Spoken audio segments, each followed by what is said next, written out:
I'm Kim. We're Bad Moms Pole Studio. Nandito tayo ngayon sa harap ng SM Angono to interview people. Pero nasa harap lang Dito tayo sa loob. Bawal tayo sa loob. Okay, let's go. Ano pong opinion niyo sa mga nagpo-pole dancing?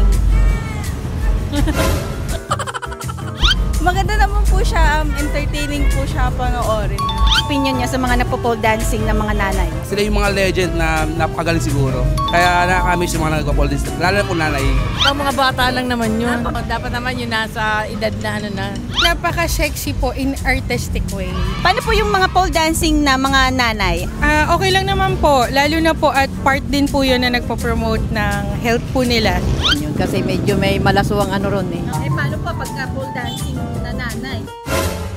Baka wala namang nanay. Ibang pole yun, F-A-L-L, pole. Pagsak. Wag na, no? Wag na lang. Huwag na. Nakakahiya.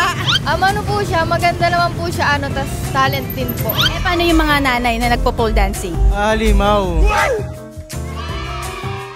Magaling. Kahit sino naman po, pwede naman po mag-pole dancing pagka ganun Okay, yun na nga ang opinion ng mga tao. Bad Moms Pole Studio is here to educate everyone about pole dancing and that pole dancing is for everyone. This is Kim from Bad Moms Pole Studio. Stay strong, sexy, and free. Thank you. Bye!